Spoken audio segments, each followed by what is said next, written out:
every girl that's around him wants that from him and is giving the same devotion. Like, I think a lot of women look at it like, well, I'm writing his essay or I'm doing these things. Other doing that too. Yeah. Like, they feel the same way you do. They feel the same fan worship, the same gratefulness. And so maybe you're writing his essay and someone else is filing his nails. So today's video, we're going to be calling somebody, giving them some straight advice. Margarita's going to do it from her take. I'm going to do it from my take. But what makes this series special to me is that it's unfiltered advice. The anxiety. It's almost as if this video is live and I'm embarrassed you guys are going to see that nobody picks up.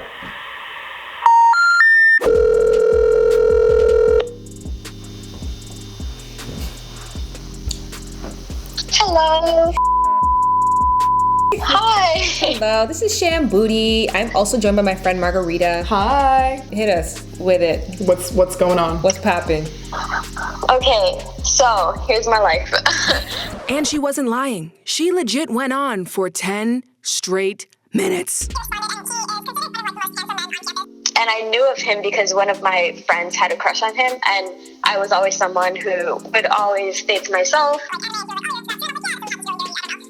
so I guess like we're very like sexual with each other. Like we do a lot of things weekly, like about 3 times a week. So we see each other a lot. And although he's very busy with like his thesis and whatnot, I help out a lot because his thesis is on anime. Okay, let's just cut to the chase and let me just give you a summary in my words of what she was trying to say. Yo, I'm in love with this dude. We've been spending enough time together. We've been smashing. The sex is good. I probably put quotes on that because you're probably just excited to be having sex with this dude, period. The sex is great, and we both like anime. The f is up. Comment below with a smiley face if you've been in this exact same scenario before. Okay, here's a few more details. He was like, oh, I can't be in a relationship right now because around this time last year, I was in a relationship. And it was a long-term relationship. And there are a lot of moments where like he brings her up and he like is very nostalgic. And there's nothing wrong with that because like, yes, there is. I'm not, I guess, okay, there is a lot of things wrong with that. Ultimately, like all that shit about past relationships and healing from that trauma, life is consistent emotional letdowns. Life is consistent emotional trauma. And if you're not apt for that, like we don't have a long time on this planet. I don't have 5 years to wait around like, oh, just while you heal. You gotta keep pushing and moving forward. Because he's getting everything that he wants right now. He gets to spend all the time he wants with you on his terms, and he doesn't have any commitments, and he doesn't have to risk getting hurt again in his mind, right? So that's cool for him. So the question is, are you getting everything you want? The answer is no. And from just the way that you've been speaking about this, it seems like you have the personality tendency to make excuses for your partner and to kind of go to this space of like, but it's okay, I'm cool. He's doing it well. He has created a role for you that he's comfortable, and he has drawn boundaries to make sure that like, no, like just so you know, you're in the mailroom. And I love you as a mailroom person. And because you show up for work every day, that doesn't mean that they actually see you as something greater. They just love you as a mailroom worker.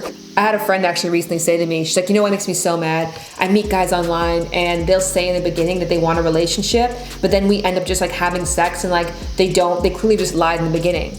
I'm like, maybe they didn't lie. Maybe they got to know you and they were like, but not with you, which is fair. You know what I mean? Like, that is fair. It's fair. If somebody comes your way that you're like, you may have somebody who's like a friend, but like, I don't really see them as a best friend, but I see them as somebody who's a study partner. Like you demoted them in a way, but you also created a space where you know they can be successful and that you're going to find a healthy reciprocal balance with them.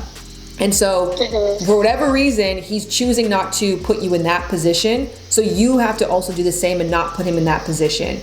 I mean, I don't know if you're interested in dating multiple individuals. That might be one path. For me, that's not something that I ever could have done. Like, I'm a... Listen, y'all. I like one partner. I started out with a friends with benefits relationship with Jared. And genuinely, I didn't even know that I loved him. I did not even know that I loved him until he told me he loved me. Because it never occurred to me that I could fall in love with somebody who was a fuck buddy. And I created such a hard boundary, and I was dating multiple people. And like, so my focus wasn't like lasered in on one person. It literally wasn't until we started having sex in October, like June, he texted me that was like, something to the effect of like, I'm in love with you. And I was like, oh fuck, I love this guy too. But that thought never crossed my mind. So you're saying that came from you being open to dating multiple partners at the same time? It came from me accepting what that relationship was and then creating a lifestyle that allowed me to honor that in a way that was realistic for me. And the only way I could realistically be involved with somebody who I did have great sex with, but I didn't see a romantic connection. He didn't want a relationship when we first got together, and I just got out of a relationship. And so it was sex-based. We both accepted that. And so I created a lifestyle that allowed me to engage with that without making it more than what it was. Yeah. And it wasn't like the key, in spite of. But the key there is that you were both in agreement about what it was. Right. And then that gave it space to evolve into what it became. Yeah, and it was that thing until we were like, oh, I want it to be more. And then we had that conversation, but it could have gone a different way. He could have said, I loved you. I could have been like,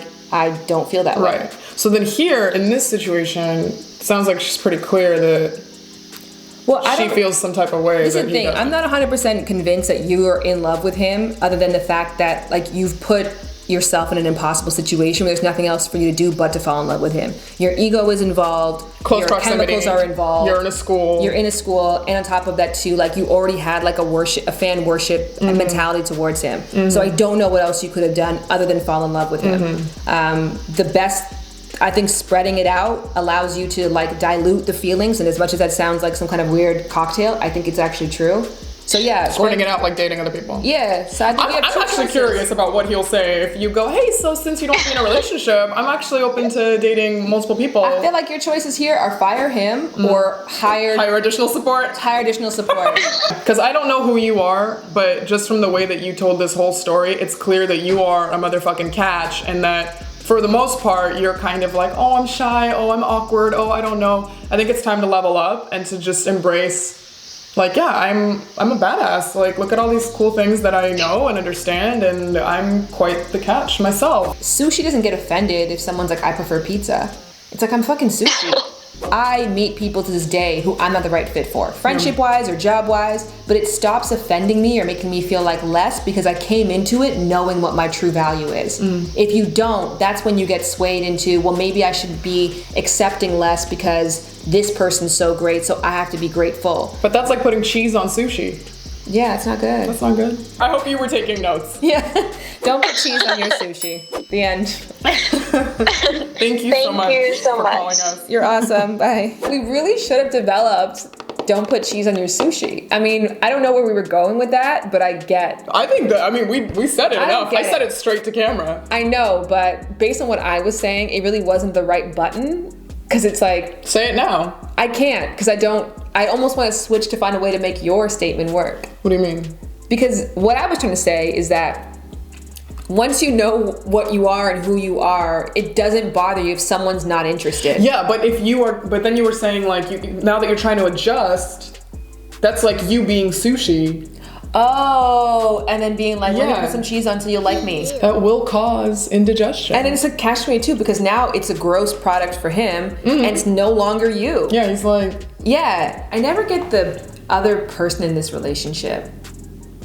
You know what I mean? Like the other person who's allowing you to come over, who knows that you're naive and that you're young and this is exciting for you, and you can tell drops everything at the dime when you call them, that you're comfortable giving just enough to keep them hooked, and you know that they're exclusive to you, but you make it clear that you have no foreseeable plans of being exclusive with them. But that's never, you're the protagonist of your own reality, right? So that person isn't perceiving it that way. That person is perceiving it like, well, I just got out of an abusive relationship or whatever it was a year ago, and now I'm healing, and here's a girl, and I mean, I'm not ready to be in a relationship, but, you know, I talked about that, and she's still down, and she still wants to come over. That's cool. I think have been pretty open. You know, that's how he perceives it. So I think never is the person perceiving the situation. I'm like, oh, yes, I'm going to continue just to give her just enough. Just enough. No. He thinks he's the hero of that story. You know? And he thinks he's the victim of the past breakup, too. Right. He's clear that he's the victim. But you know what? We only probably got the story. He might be. He might be. From every angle, if they've had the conversation and he's been upfront, And on top of that too, you made a great point that she's got a pleaser personality. So I'm sure if he was like, yeah, you know, I went through this bad breakup, she's like, oh, totally. Yeah, that's fine. Anything for you. You need the time. Take the time. I actually encourage you not to date me.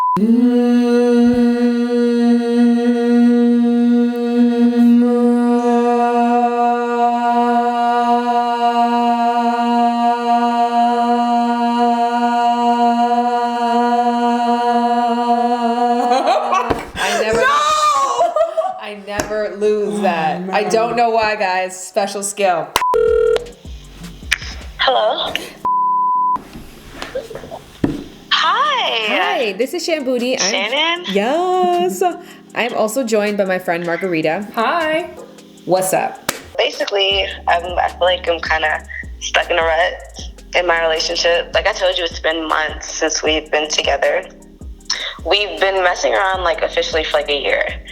We made it official back in June or July, and everything was going good. It still is, but I just feel like we have a lot of periods where it's kind of, I would describe it as kind of awkward, just because sometimes I realize we're so different, and I kind of get bored of him. What's making it boring? Is the sex boring? Is the conversation boring? It's a little bit of both. It's like the conversation and like,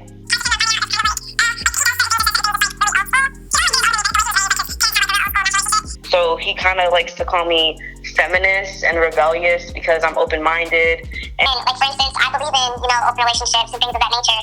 But if I was to speak on it with him, he would feel offended and feel like that's what I want to go do. So I miss out on a lot of conversation that I love to have with people because he's not the type of person that likes to engage in those things. Let's balance it now. Why are you with him? Well, he's really like supporting and loving, and he has helped me like better myself in a lot of ways. So it sounds like you like him, you even love him, you appreciate him, he has a lot of great qualities, but there's some stuff that you really value that he doesn't offer, and so you're kind of feeling guilty, wondering, should I be just grateful for the good things that I have and just, embrace the relationship that I have, or do I say no to this relationship that isn't awful by any means, but go chase some idea of, a perfect relationship or whatever? Is that kind of in the ballpark? Exactly. Even though I know perfect doesn't exist, I feel like you're still able to have more. Like I look at, Shannon and her fiance, and you guys are just so happy. Everything's right. Everything's perfect. You guys can talk about anything. And it's like, I feel like everyone should be able to have that, That the word that's sort of a red flag to me about this situation is the word boring. Because I don't see, if a relationship is boring to begin with to you, I don't know that you can hope that 2 years down the line it's suddenly going to get exciting. Like that's the one thing that I'm like, I don't know. If that with time will age like a fine wine. You were in this, Margarita was in a relationship with a guy who I adored. I thought he was great and nice and all the above. But you did leave that relationship. I did. And you were the one who was the cause for the leave. You're the one who drove that. Oh, and I felt like an awful person during that time. Right, but in hindsight... Did you regret it, though? I did not. I did not regret it one day of my life. I will tell you that. It was hard, and I felt a lot of guilt for doing it, but I never regretted making the decision. And you went on to date other sweet people. So it's not as if... I think the problem, too, with women is that we have this fear that we're inherently attracted to the asshole. And when we're with a good guy that we just don't have that thing for, we're like, maybe I'm one of the broken ones who wants to be treated badly. That's the thing. It always comes down to like, maybe I'm broken. Lucille, you just heard yourself say this out loud. What advice would you have given yourself? Honestly, I'm kind of the opposite because I feel this way because I've reached a point where I feel like I deserve everything I want. So I often try to convince myself that because I do deserve everything, sometimes it is okay and necessary to be that asshole and make that move for the better. Because I've told him before, like, I'm kind of bored with the thing, and he said to me months ago, like, if you're bored now, then I don't know what to tell you. And I stuck around to be nice, and I think I would tell myself, like, I have to stop making my decisions for other people and think about myself. It's twofold too. It's also thinking about him because we have this notion, like you're basically telling him 60% of what my capacity is to love for somebody is good enough for you. rather than to get somebody who looks at him, because it's all compatibility. There's no such thing as the wrong person unless you're a serial killer and a sociopath. But majority of people aren't wrong people. They're just with the wrong configuration or partner. And so staying with somebody almost like, well, I feel bad. It's like, no, like give him the opportunity to be with somebody who has the same values and views, who's excited by him. And of course, yes, for yourself. I completely agree. I think that that motivation of I don't want to be selfish and all of that ultimately will drive you to do things that are crazy selfish. Like I've waited, not broken up with the guy because I didn't want to be selfish, and then I've ended up breaking up with him at the worst possible time because I couldn't wait anymore, and then it ended up being selfish, ironically, in the end anyway. Like mid-20s?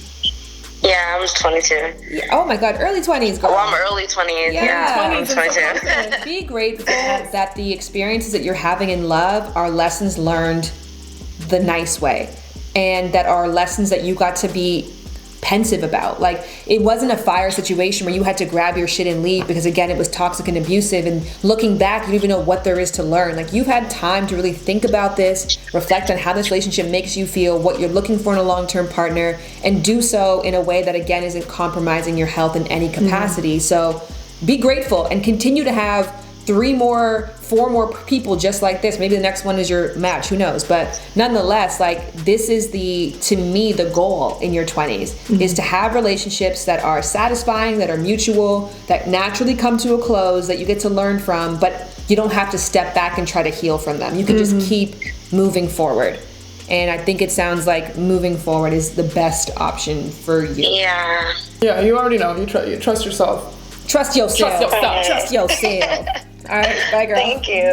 Bye. Bye. So everybody who just called in is watching this video and waiting to know what you think. We are just 2 people, and there are many. But we're a whole lot of people. A whole lot of persons. But we want to know what you think. In the comment section below, after hearing those calls, what advice would you give to them? They're going to be reading it. I guarantee they're going to read it. So just be straight up. Be straight up. Be straight up. Just no holds barred. Is that correct? No holds barred. Is that the correct? Tits out. Tits out. That's the statement. Tits out. Yeah, I used to think about you when I had no one to talk to. Hella bougie kind